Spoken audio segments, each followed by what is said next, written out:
good afternoon from Ithaca, New York, home of Cornell University.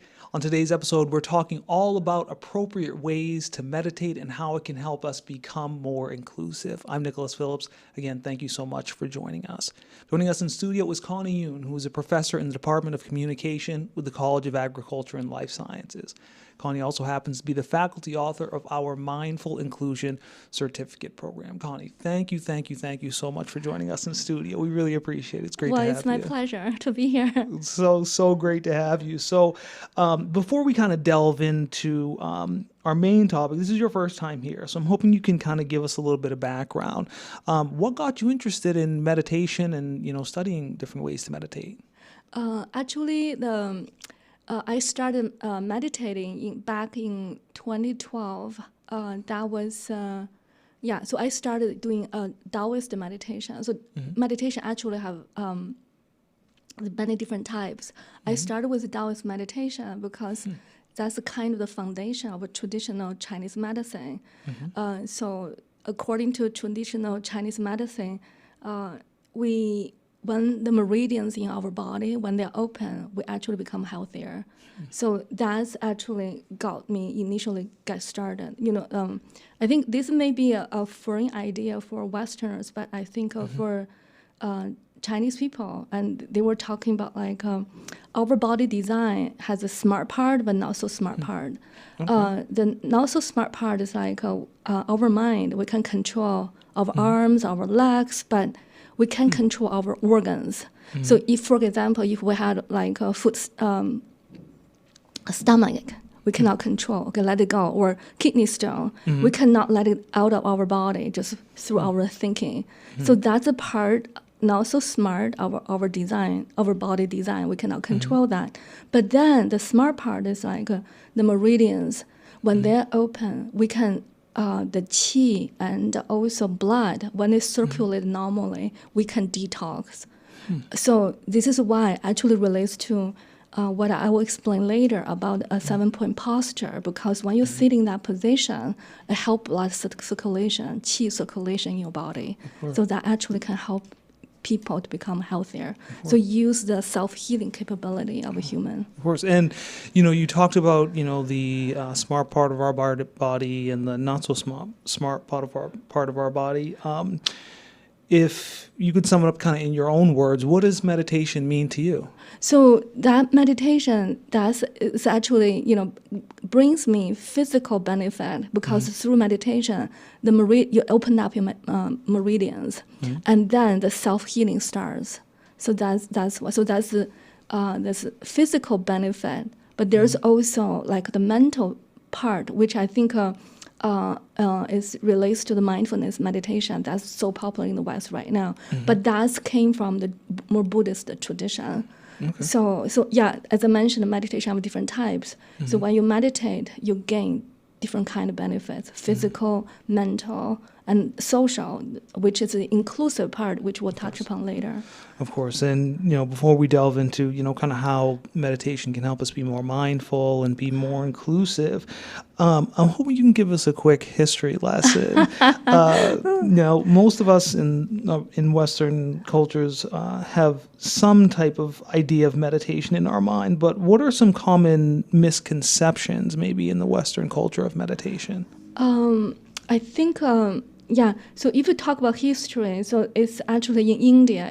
India, they have their tradition, so Jainism, Hinduism, they all have their meditation tradition too. And then Buddhism because Buddhism, originated from India. So Buddhism has also, that influence from India. But then Buddhism became popular in China.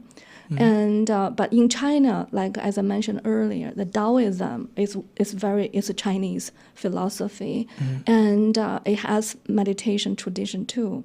So in China, at least, you will see these two. One is the Taoist meditation, and Taoism is the foundation, provide a conceptual foundation for traditional Chinese medicine. And China also have the Buddhist meditation tradition. And I think the misconception in the West, I think a lot of times people didn't go deep enough in the text about the Buddhist meditation. And I think so some selective reading that actually can cause some of the misconception about what it really is. And also think meditation just one type, but actually there are many types of meditation. So would you say, those misconceptions come from really just kind of a lack of understanding, or like you mentioned, not reading deeper into it? Yeah. I think partially maybe also relates to people's perception about what Buddhism is. And I think definitely it's classified as one of the major religions. But on the other hand, Buddhism is, to Buddhists, it's more like education, the philosophy than the religion. I think some people think Buddha is like the Asian version of God, but actually it's not. Buddha means like enlightened being. Okay. And every one of us, if we reach enlightenment, we become a Buddha. So it's a normal person. If you follow the path, you become enlightened. So for that, there's a lot of discussion about logic of reasoning, and some meditation texts describe how you should meditate. Problem you may encounter, challenges you may encounter in the process. But I think because some people may think that's okay, relates to another religion, they don't pay as much attention. But actually, essentially, it's about self-education, self-cultivation. So with that in mind, if you take a closer look at the Buddhist text, there's tons of them, like documenting how you should meditate, challenges you would encounter, and what are the best ways to meditate and to become mentally healthier and live life with wisdom and compassion. So would you say somebody who's really looking to understand deeper, and taking a deeper look at meditation should really kind of look at the texts and really do their research before kind of taking on this challenge? Yeah, because there's a lot of simplification of how you should meditate, and that's actually caused some confusion to my students too. And so the end result, students are not reaping the full benefits from meditation. Okay. And with that, I want to kind of transition a little bit. And you talked a little bit about this just a second ago regarding the two parts of our body. But how does meditation help people become more self-aware? So this is the part relates to, people have different perceptions about what meditation should be. Some meditation help people relax, but some meditations called contemplative meditation, you can dive into self-reflection right away. Oh, wow. Yeah, so that's like, so I think because of the general perception, it's like you meditate mainly for mental health. But some meditation, so contemplative meditation that I'm teaching my students is really give you instruction how you should think about certain issues. The self-reflection start right away. And, with that, how long does it take when we start meditating to get into that mode of, self-reflection and everything like that? I think you mentioned right away. Yeah, you can, so for example, one of the meditation I teach a student finding beauties in life. So the intention of that is to help students grow self-confidence and also appreciation of other people in life. So finding beauties in life has, so typically the instruction I give them find 5 things you're proud about yourself. Find 5 nice things in the environment. It can be your friends, can be your family, can be, beautiful campus. So already pushing them start thinking. So they follow the instructions and then they, give me a list every day of 5 good things about themselves, 5 good things about others. So that in that sense, the self-reflection start right away. Oh, wow. Yeah. And do they do that while they're meditating or before? Or? So that's called a contemplative meditation. So they do some breathing exercise first to get them, count the breath exercise. So that help students grow their attention span. Try to get them into the meditation state. And then they start, thinking right away. Okay, these are the 5 things I like about myself. These are the 5 things in the environment that I, not beyond yourself, either your friends, your family, or the environment, anything. So, that starts right away.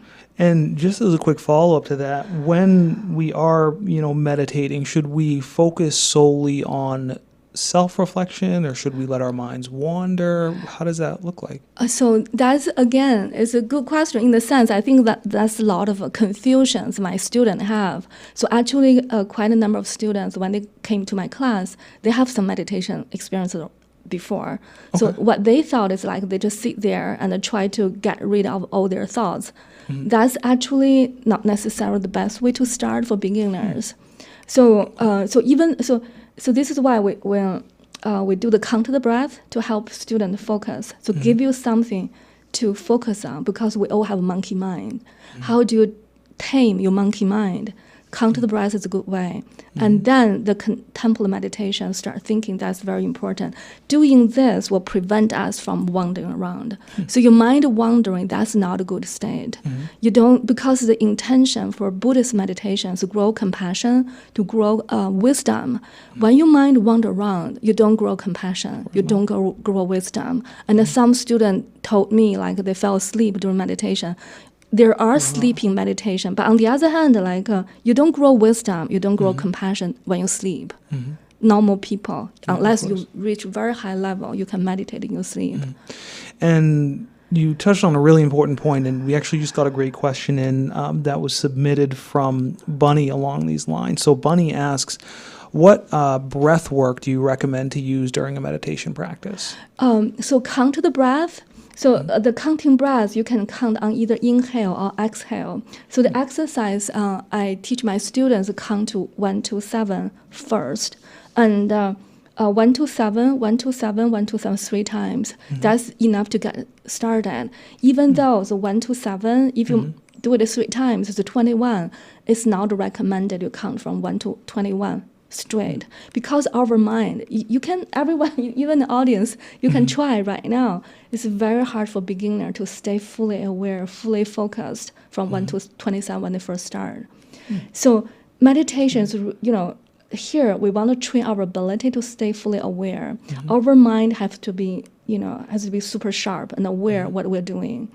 And so for beginners, it's very difficult to count from 1 to 27 straight without any random thoughts.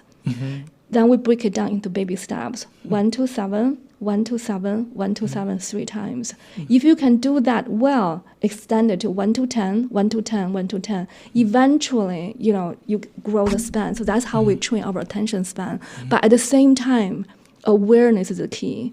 We don't want any random thoughts. We don't want not aware what we're doing. Of course. Yeah. Yeah. Now that I'm thinking about it, I definitely don't think I could count to 20. I definitely don't think I could count to 27 without some thoughts. Yeah, it's always popping up, But the key is so that's another kind of misconception, because you hear stories about the master. They can meditate for a whole hour, but even for them, for beginners, it's actually they segment that into small chunks. Small chunks when they are fully aware what they're doing. It's not like, okay, I'm meditating, and then I start thinking about what I'm going to have for dinner. So that's actually is too late. So you want to, so actually one of my meditation master, Tsuchung Loju Kambu, he actually recommended when you meditate, exit the meditation state when you're in the best state. Yeah, so because of the intention to train our awareness, we conscientiously enter a great meditation state, we conscientiously exit, and we go back in. We don't want to end like, okay, I wasted my time. I don't know where I was. I was thinking something totally unrelated. So he actually made a very interesting analogy to describe why it's important to end at the best point. He said it's like friends get together. If it's 2 friends are talking, they had a great time. They ended there. They want to come back again. But if friends they talk, and 2 people meeting and they talk, and then the conversation ends like we don't know what to talk about. You see what I'm talking about, and then they don't want to come back again. So that's his teaching. So in and out conscientiously. So gradually expand that. But at the as a beginner. Don't aim for too long, straight. And I do have a quick question for you about, when we're starting out and we're just learning how to meditate, but very, very quickly, Peter checks in with a question where you mentioned the term monkey mind a minute ago, and he just wanted to know, can you go a little bit deeper into, what monkey mind means? Monkey mind, like we can't focus. That essentially means we cannot focus. Right now, for example, so some of the meditation people learn in the West, like, okay, no thoughts. So that's one way, because they were, there's another analogy relates to that one. So when our mind is like a bucket of muddy water, okay, well, there's a lot of things ongoing. We cannot see things clearly. So we need to let the water settle, then we can see. So that's why some meditation focus on, no thoughts. Because when we don't think about too much about the past, and not too much about the future, but we can focus on the present moment. That's when we see clearly. So this is, again, a Buddhist teaching. Why no thoughts? Because a lot of our thoughts are regrets about the past or worries about the future. So they cloud our judgment. So the best scenario is like like when we can focus on current moment and no random thoughts. But then our monkey mind go everywhere. Worries about the past, worries about the future, regrets about the past. So they will cloud our judgment. So that's the monkey mind. Or we even start planning. Where do I go for dinner? Which cafeteria should I go? Dining hall I should go for dinner. That kind of thing. Yeah, I definitely feel like that would be me, like trying to figure out, like, we all like that. Like what my daughter's going to be eating for dinner. Yes, like, exactly. Yeah. Thank you for that question. Really appreciate that. So, back to my question I thought of a second ago was, for those just starting out or those just learning to meditate, you mentioned obviously do some research, obviously, to really understand it. But where's that starting point for people as far as the breath work goes? I think you mentioned not counting 1 to 27, but starting out 7 or so. Yes. So for student in my class, we actually start another breathing exercise before that is breathe out the negative qi in our body.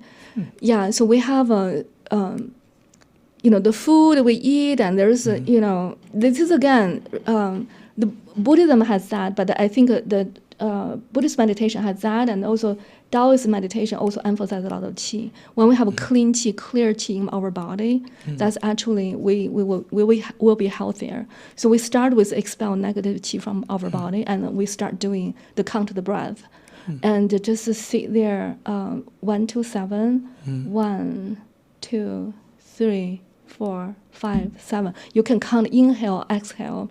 After that, do it another time. So typically, if you can stay very focused, 1 to 7, 3 times, you will enter a state where you feel great. You can stay in that moment, enjoy that moment for a little bit, but exit right away. Because another core teaching from Buddhism is no attachment. Don't attach to pleasant situations. Don't attach to negative situations. So reduce our attachment to both positive and negative experiences. Okay, awesome. Thank you for that. And just very briefly, Anilia, and I apologize if I'm pronouncing that wrong, but they check in with a question just very briefly. They want to know, how does transcendental meditation compare to mindful meditation? That's a tricky question, actually. Because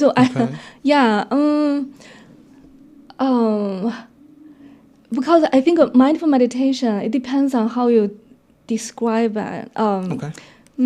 Because mindful meditation, the Western version, even though they borrow the term from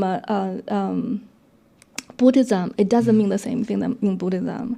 So the Buddhist meditation, the mindfulness, means something slightly different than the mindfulness in the West. So I wasn't clear, like if you're talking about the Western version. Yes. Maybe we'll get that viewer back and they can give us a little bit more information on that question. But I want to kind of transition a little bit, kind of back to our conversation here. So when we're thinking about, meditation and everything like that, how long should we meditate for? So is there a perfect time, say, 10 minutes every day or 20 minutes every other day or once a week or so? So to me, meditation has become like, it releases my everything, my physical health, mental health, and everything. So how often do you want to do that? How often do you want to go to gym, right? It's kind of related. So you also meditate, we talk about, we pay normally, particular, I think people pay more attention to go to gym, physical health, but have we actually spent time to pay attention to our mental health. So, and for me, meditation is, include both the physical and the mental. So I do it every day. And so you can actually, for my Buddhist master would recommend, some recommend 2 hours a day, some 1 hour a day. For beginners, I think 30 minutes, that should be plenty every day. And also, there's a professor, Richard Davidson. He is really well known. He got his training from Harvard, and now I think he's at Wisconsin. So they put MRI on people who meditate. They found actually only 7 hours meditation, they can observe detectable changes in people's brain.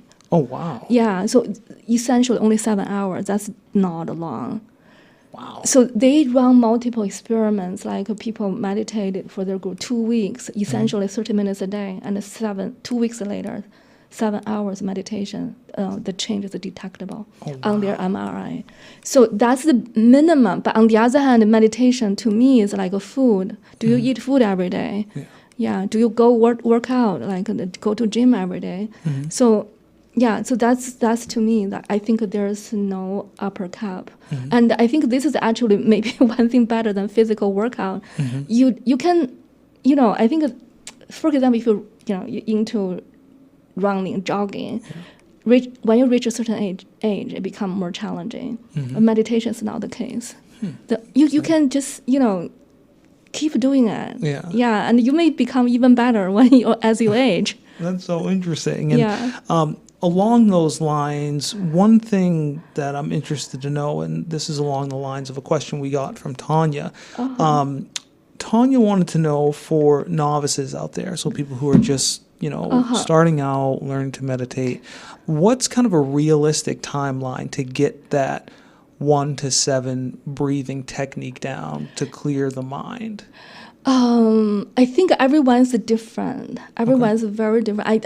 Some students, when they came to my class, some right away they can count to 21. Oh, wow. Some even 30. But some students, 1 to 7 is challenging. So everyone don't compare with other people. Just do it, go with your own pace. And then do it. So it sounds like it's really the individual. Yes. Yeah. Some people in my class, right away they can do very long. They have a longer attention span. They can stay fully aware, fully focused the whole time. But a lot of people not. And I think in the modern time it become harder because our mind has become more used to short segments of things. Think about Twitter, right? Of course. Yes, our mind, we cannot even, how many people are reading book? We don't have patience for a book anymore, right? So everything's so short. So I think for people right now, it becomes harder. So don't compare with other people, just focus on yourself. Of course. Yeah. And you mentioned meditation can be like, going to the gym or running for some folks. Along those lines, what are some ways a meditation technique or meditation routine rather can be implemented maybe in our daily lives or a couple times a week? Yeah, so it depends. So if you want to just calm yourself down, actually I told my student 10 minutes after when you wake up, because that's when your mind is really clear. Particularly if you want to work on contemplative meditation. Contemplative meditation, you have to think. Your mind is clearest. You can think best when you're not sleepy. So morning is good time.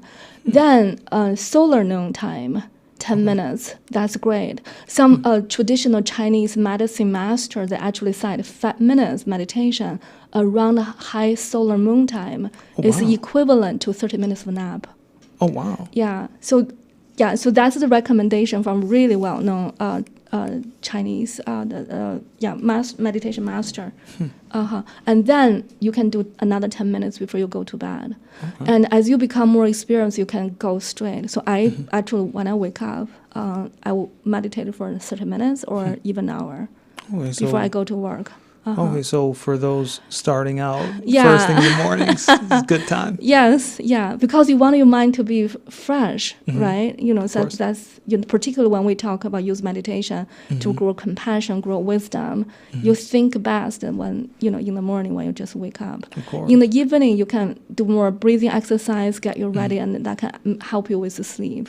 Yeah. Yeah, I'm thinking about first thing in the morning before work and everything else, Yeah, is yes. on the mind for sure. Now, I want to get into one thing that's brought up in your course, which is the 7-point posture technique, which we'll show to the audience when we get there. But first, what do we need to do to prepare our space before we start getting into mindful meditation or preparing our area? Yeah, so I think so in the video, which or the photo is hard to see. It's like prepare a cushion.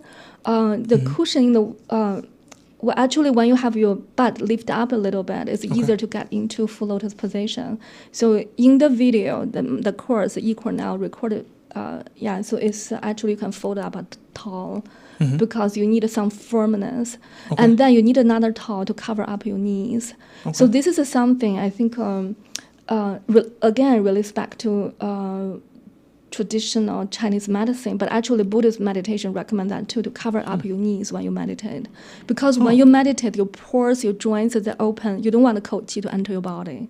So the worst thing actually is meditate after yoga session when you're sweaty and then in the air-conditioned room, because at that time when you're sweaty, your pores are open and in air-conditioned, the cold qi will enter your body, actually may cause more health issues than so cover up your knees. So all my students, I told them to bring blanket or towel when they meditate, cover up their knees.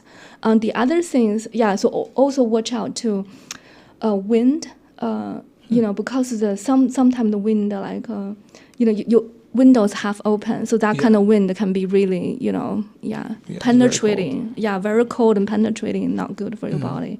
And then the other ones, make sure you pass out, cell phone mute, because for beginner, probably they may not enter that deep meditation state. But for people in deep meditation state, they're very focused. A gentle touch or sound, the impact is magnified. So in that case, you don't want you meditate and then your cat or your dog jump over you. So you'll be startled, because it's when you're fully focused in the deep meditation state, the effect will be way bigger than normal situation. So should our room be ultra quiet, no windows, very warm? It depends. When it's too warm, actually people are more likely to become sleepy. So it's you don't want it to be too warm, but don't that definitely the cold air conditioning sometimes can be really bad. That's very, very good to know. And now, we had that as our baseline, I kind of want to get into the 7-point posture technique. So, and we can kind of show a picture to the audience here. But if you kind of had to describe, what this pose is for our audience listening, what does it look like? How can we get into this position? So it's the ultimate goal, if people are flexible enough, is the full lotus position. So because, as I mentioned earlier, the health benefit, the detoxing. So you as you can see, I don't know whether the photo is up. Yep. Yes, okay. So when you're in the full lotus position, you see the 2 feet on your legs.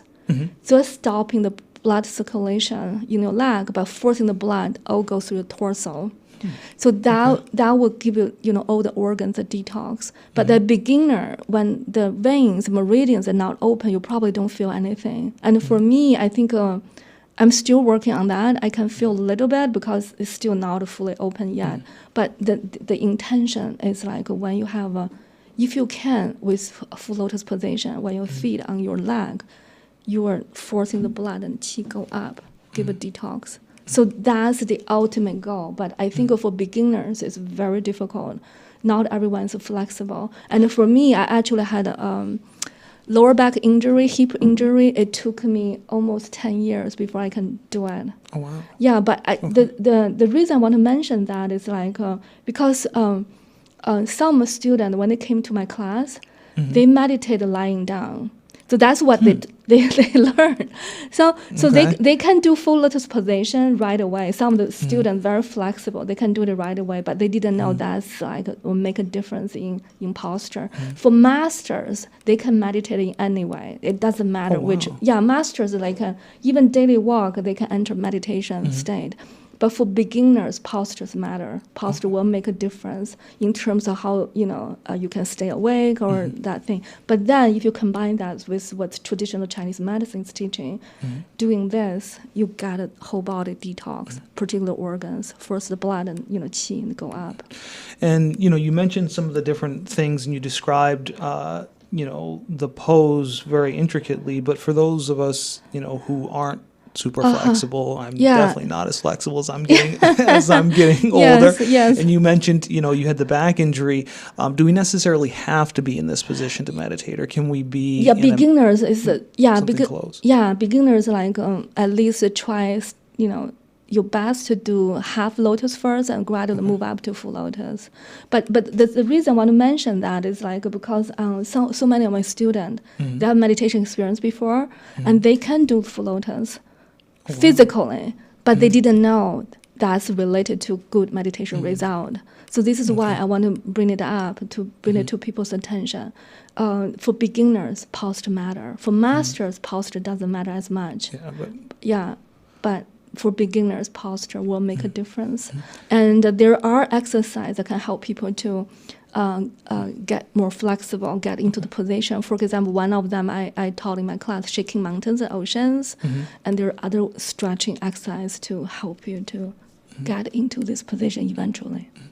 And without going very, very intricately into the lotus position, I just want to very briefly touch on kind of some of the different points. Like we mentioned, we called it the 7-point technique. So just very briefly, maybe could you give us an overview of some of the different Yes, your back should be straight, upright, and the shoulders relaxed. There should be some space in between here too. Okay. And I'm going through order. Right hand inside, left hand. That's like a meditation mudra. So actually, that can when you're in the full lotus position and hold it this way, someday you will feel the difference. There's an energy field, like when you whether you do this or not. And your head tilt down slightly, and eyes. That's actually another thing. A lot of meditation taught in the West have your eyes closed, which is fine. But for some meditation, when your eyes closed, it's easy to enter a meditation state because when you don't have other distractions. But at the same time, when your eyes close, your mind start wandering faster than when your eyes half open. So it's also recommended eyes half open, look down, find a tiny spot right in front of you. Okay, it can be the tip of your nose, but also, or you can put a coin just right in front of you. Yeah, just focus on that coin all the time. Eyes half open. There's some meditation asks your eyes to be, look straight. Yeah. But try your best. Have your meditate. Have your eyes open. Closed eyes. So try to avoid that if you can. But so that's that. And the mouth. The tip of your tongue touch the roof of your mouth. The gum, the root of the upper gum. So that's actually also from another cycle within your body. The meridians. That's how they connect. And this is relates to the traditional Chinese medicine. How the meridian they form a whole cycle, a circle to get a qi. Yeah, so that's the tongue. Perfect. And the feet, like a half lotus. Try half lotus and eventually full lotus. But that can take time. Sorry. Oh, no. So would the half lotus would your feet be under you? Half lotus, you don't have only 1 foot up. Oh, okay, 1 foot up. It's not, instead of 2 feet, both are up on like. Yeah, you would have one. Yeah, only one at a time, one up at a time. Okay, that makes sense. And we did get some more information about transcendental versus mindful meditation. So they said, I understand mindful meditation concentrates on how each part of the body feels at the moment, doing body scans, for example. So when we're thinking about transcendental meditation, I believe what they're trying to get at is they're thinking about the entire body versus, I believe, mindful meditation you mentioned focuses more or less on being more self-aware and kind of focusing on both parts of the body?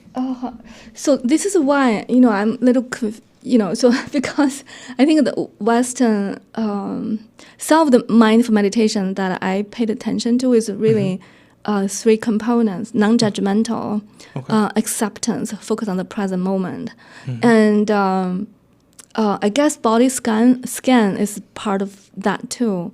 The transcendental, I think there was an inner peace. But on the other hand, mindful meditation to Buddhists, you have the internal too. You see what I'm talking about? There's a confusion. So there's a Western version, body scan, not as much as the internal. But for Buddhists, mindful meditation is like both, focus more about like grow wisdom, grow compassion. Oh, perfect. Yeah. And just very briefly, Mary checks in with an interesting question, and then we'll kind of get back to it. But Mary asks, how can we introduce meditation to children? Is that something you think about? I know you deal with students all the time. So is that something that you thought of as meditation when it comes to children and starting out at a younger age?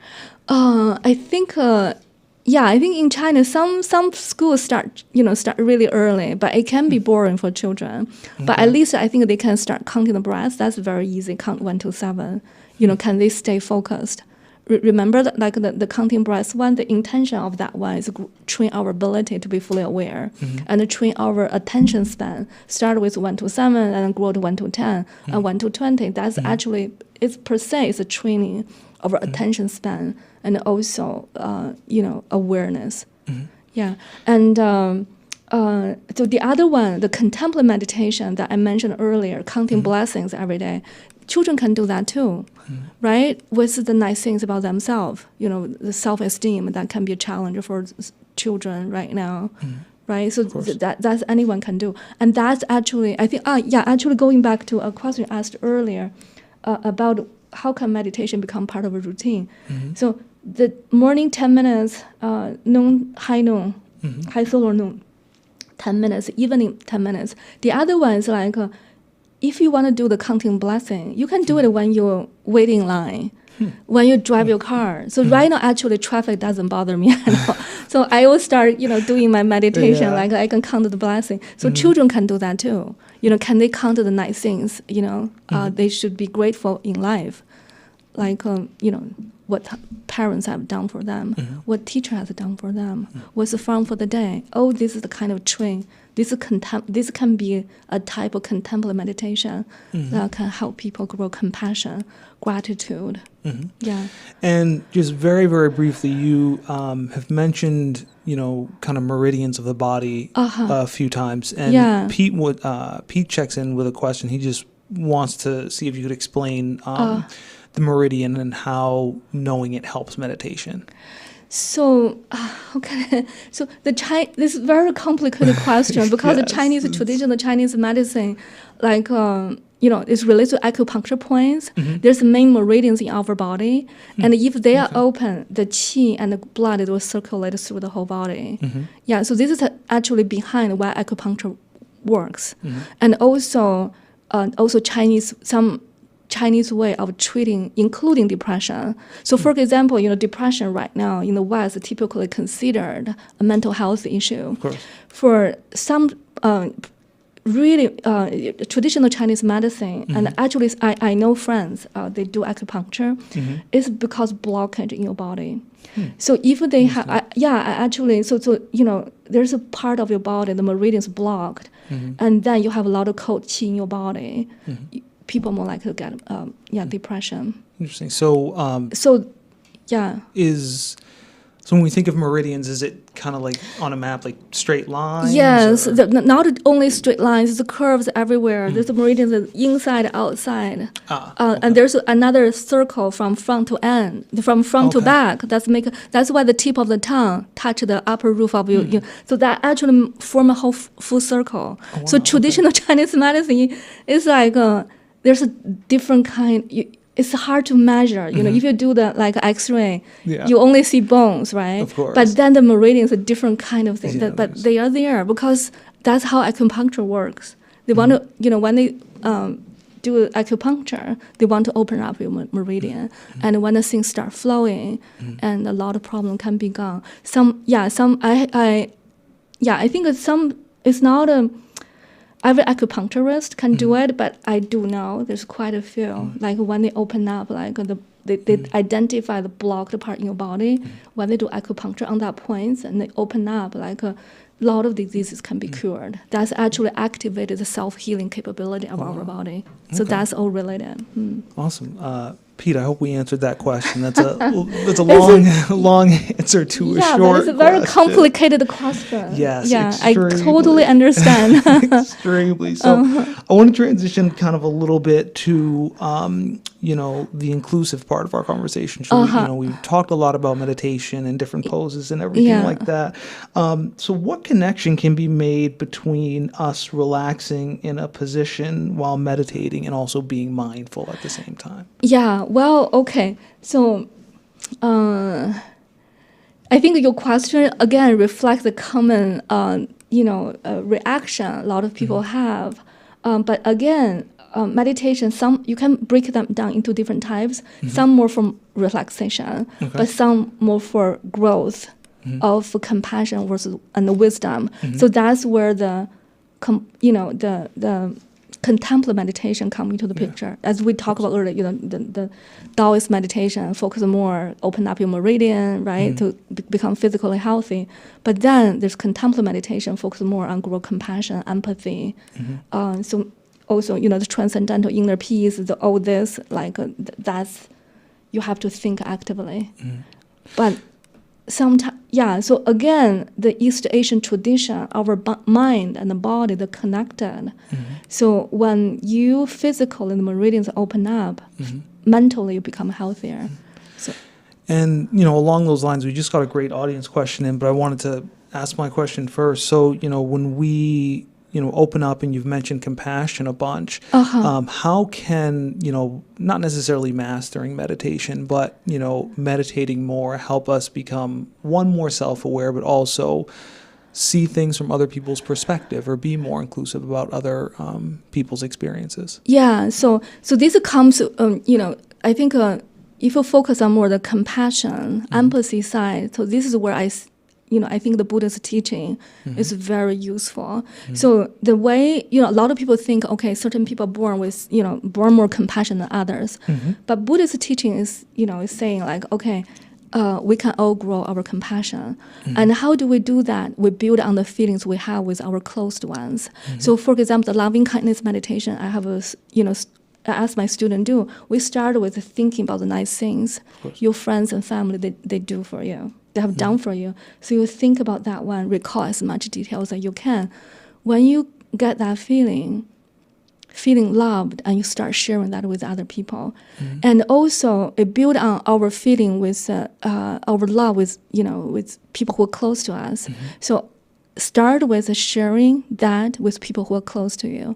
Share the love with your family, with your friends. The next stage, build that on to share that with strangers. Acquaintances, and then the next instruction I give a student, think about sharing that with people who are different from you in race, gender, ethnicity, or whatever. So this is where I think can be beneficial for the DEI initiative, being inclusive. So it's natural. I also start social networking organization. So it's very natural. We bond more naturally with people who are similar or familiar to us, right? Familiar and or similar in race, gender, that's natural. But how can we rise above that? That's natural tendency in us. So the Buddhist teaching is like build on what we have, extend the circle. Yeah, as I mentioned, build on the love we have for our close ones. Gradually, can you share that with strangers, those who are different from you in race, gender, ethnicity? And take a baby step. Eventually, the end state, people have harmed you. So it sounds like it's a step-by-step process. That's it's not going to happen overnight where you're meditating constantly. And yes. We definitely treat people, our friends, family better than the strangers. But if we can start push the boundary, broaden the boundary, include those who are different from us, then we'll be there. So you can the alternative way to think about it is fake it until you make it. Okay. So we fake it like when we meditate. So during the meditation, we think about, okay, I can share this with this person, and then gradually you mentally rehearse, prepare yourself for the actual social interaction in real life. And, you mentioned obviously, a lot of, there's obviously a lot of work around DEI now and everything like that, and being more inclusive. And with that, Chris checks in, one of our audience members, with a great question. And Chris asks, do you have any suggestions on incorporating meditation at work or during the workday or before the workday? Yeah, so I think, so again, the breathing exercise can be really helpful. So actually, there's another thing. I earlier mentioned our body is not super smart. There's a lot of things we cannot control. But actually, there's one thing we can control is our take a deep breath. That actually can really indeed relax us. So that's probably the only thing, that because the breathing, we can control our lung, and that's relax us. That's probably the only thing we can control a little bit. So breathing actually definitely help. And also, you can actually use your smartphone and set up, maybe every 2 hours, count your blessing. And that can actually, will help people to lift it up, lift your spirit up.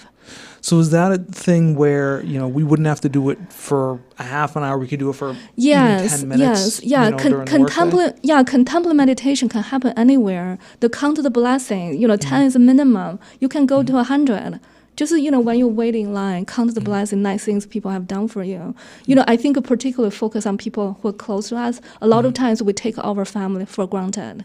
We don't notice what they have done. So if you or a colleague too. Of course. Yeah, so that's, you can count the blessing.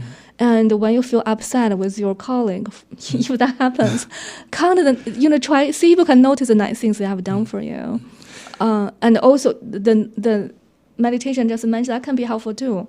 If you get so upset, think about can you expand the love to someone at your workplace who different from your race, gender? Rehearse that. And I'm interested to know, we had touched on, meditation at home or in the morning, making sure the room is all set up, and, you have the, I believe it's the pillow and the towel and everything like that. Yeah. But when we're, thinking about the workplace and obviously trying to be more inclusive and incorporating meditation into that, I'm wondering, are there any meditation techniques that are done with multiple people, or I'm thinking maybe along the lines of a team meditation or something like that? Yeah, so a team meditation, well, definitely, when people meditate together, the energy field is different. Yeah, okay. So there's the energy is something probably we cannot see that, but you will be able to feel that. Of course. So when I teach in the class, when students will meditate together, some of them they mention they can be more aware, more focused when we do it in classroom together than when at home. Oh, wow. Yeah, so when you meditate, sometimes you there's energies there. Yeah. So does that, I'm assuming that energy can help and hurt. It goes both ways sometimes when we're thinking about meditation. Yeah, and also for contemplative meditation, there's a lot of sharing of stories. So for example, during my contemplative meditation class, I will ask, student, we meditate for example, next 7 minutes. Let's just count the blessings, the nice things you notice in life. And then I will spend maybe another 5 minutes or even longer, ask students to share what they have thought about. Okay. And so actually just last week, a student started talking about her baby brother. And then after the sharing, I said, okay, let's just do another 7 minutes. And then I asked student to share again. And another student said, okay, because she mentioned her baby brother, I thought of my baby brother too. So this is the contemplative meditation. There's a lot of sharing and a lot of encouragement, help each other notice things. As I mentioned earlier, we take so many things in life for granted. We don't notice. But when we start sharing, we got inspiration from other people, start noticing more. Actually, I have that blessing in my life too. And you mentioned, I believe you only do it for about 7 minutes? Yeah, for my students. Yeah, because we have an hour, 15 minutes each week. So I break it into segments, as I mentioned too. earlier in this talk, beginners, it's really hard to stay focused for really long. Of course. So even though I meditate for 30 minutes or 1 hour a day in each session, I still segment. So conscientious in and out a little bit. What I'm conscientious to get out, I get in right away. So this is like the training back and forth. So when I have a student and a contemplative meditation, and people can benefit from sharing, I would just short segments. And I'm wondering, when we are thinking about, meditating, obviously we've become more self-aware and more mindful. How long does it take for us to then become more inclusive or, self-reflect and say, okay, maybe I should be able to see it from this person's standpoint or kind of open up our circle, like you mentioned? Yeah, so it's, again, I think it depends on person. Everyone's different. So if you spend a lot of time, thinking about sharing with people who are different from me in race, gender, ethnicity, sexual orientation, political orientation, over time you will be there. I think it really depends on how much time you spend on that.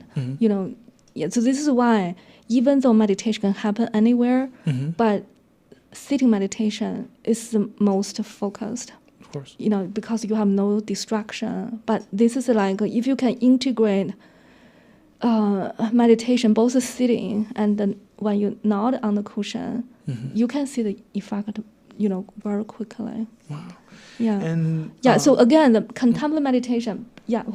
I just want to make sure I made it clear. The best effect happen when you're really focused, but contemplative meditation can happen anywhere. As you walk through, as I walk through campus, I notice beautiful flowers. I'll share that with my students. I wish, and all people around the world, the peace, we have the beautiful campus. So that happens during your daily life. It can happen anywhere. And just very briefly, I'd be interested to know, for the folks out there who are thinking about, this idea of, meditation to be more mindful and be more inclusive, what's kind of a starting point, do you think, for them? Or where should they start out if they, haven't had any experience with meditation or anything like that? So I think earlier I mentioned, sharing the loving kindness we have with our close ones, with different people. So that can be one. So or even, tonight, if you go to dining hall, if you love the pasta, you can mentally share, okay, I wish my parents, they can have this delicious food. You can also start right away think about, okay, I wish someone who is different from me in race, they will have that too. Sexual orientation. So it can start, anywhere, like the daily life. The other one, more challenging for my students, is meditation on reincarnation or DNA test. Okay. So, reincarnations talk about we all have multiple lives before and after. To me, it was, so if you ask me, where's my, when did I decide to push more on the inclusive part, was I noticed a YouTube video. It was the boy is a blonde boy in the current life, and in his previous life, he was a black woman. Okay. So to me, it's like, because Buddhist teachings, like the physical form we take on this life. Okay. It's just a form, it's appearance, and we change. So if you imagine in your past life, your different race, different skin color, different ethnicity, different sexual orientation. Of course. Do you still have biases against them? You see what I'm talking about here? So, but on the other hand, the reincarnation story, that's, I think, there's a cultural influence here. East Asian people more likely accept that because that's part of the culture. But on the other hand, there's actually scientific evidence accumulated already, including the story. You can Google it. If people are interested on YouTube, it describes that story. There's multiple reincarnation stories, and some people, they change race and change gender the past life or current life. So those one set of routines I recommend to my student. The other one is a DNA test. Okay. Some people, when they think, okay, they are, certain race, but when they do a DNA test, it turned out actually they're not. It's very different. Yeah, it's very different. So these are two routines I teach a student to think about the connections of humanity and how judging people just by appearance, how naive that can be, because you can be the very person, in your previous life, or you can have the very kind of blood that you feel like, okay, that's not in you. So these are the two routines, I think to me the most powerful in terms of being more inclusive of people from various backgrounds. Perfect. And we talked a lot, and we're slowly getting out of time here. We got a little bit more time left, and I wanted to make sure I got this in before we wrapped up. But you're obviously the author of our Mindful Inclusion Certificate Program. Tell me a little bit about that. Who should take this cert? I think so. Yeah, I think right now they focus on corporate, employee. You're working. In organization, because there was a discussion about leadership, organizational structure, and innovation. But the ultimate, the central theme is actually meditation, how meditation can help with the leadership, help with innovation, help with networking. I think we talk a little bit more, actually, the earlier part of the talk is on relationship, right? So when we, become more inclusive of other people, we have better relationship. We can connect better with people who are different from us. So there's a relationship component. But being a leader is not leader when you don't have follower. And right now, in the era of globalization, you have people from very different backgrounds. So when a leader can have the capacity to develop authentic, genuine relationship with people from diverse background, they'll be more respected as a leader. There's also the component talk about innovation, because innovation knowledge is very soft thing. It's invisible. You don't know whether your employees are hiding things, their expertise from you. So this is why, again, connection is very important. How you motivate people so they will not hoard their expertise. That's actually, genuine, authentic connection is also beneficial. And if there was, one thing that you would hope that, people take away after finishing the CERT program, what do you think it would be? Well, try meditation. Yes. Because the benefits are wholesome. Wholesome in the sense you have physical benefit, which traditional Chinese medicine has provided thousands of years documentation why it's beneficial. And there's also the mental and the social, that part, which Buddhist meditation has also centuries of, thousands of years for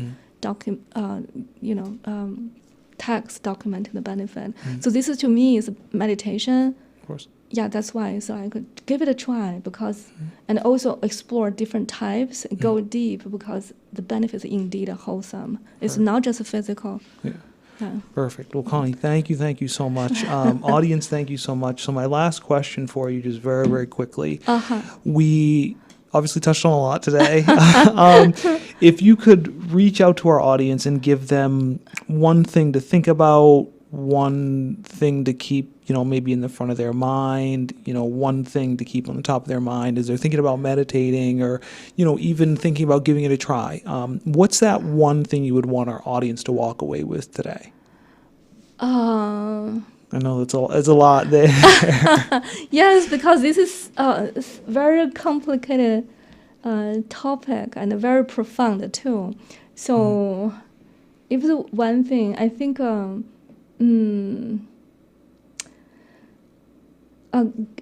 give it a try for sure, but also don't give up easily because the impact, it may take time for you to see it. Just like if you go to the gym to work on your muscle, you don't get muscle right away. So it's the same kind of dedication. It's not like, it's helped me big time, but the benefit doesn't happen right away. It really is spread out. For some people, you may see the benefit right away. For other people, it may be longer. But on the other hand, I think some of them But just definitely, be committed. And also, some of them you may be able to see the impact right away. Like, for example, the contemplative meditation. Contemplative meditation for, counting the blessings. I think some of my students right away, they want to, after just one class, they call their parents. They feel like, okay, they didn't notice the things they have done. Yeah, so some of them right away that they end the class saying, I want to call my parents after the class. So if that you can see the benefit right away, but still this is long-term commitment. Oh, wow. Well, Connie, thank you so much for joining us in the studio. Audience, thank you so much for staying with us. We really appreciate you being here with us. One last quick thing before we go, just let us know how you did. Scan the QR code at the top of the screen. Let us know how we did. Give us a little bit of feedback, and we really appreciate that. But again, have a good rest of your day. Have a good rest of your afternoon, and we'll see you at the next keynote.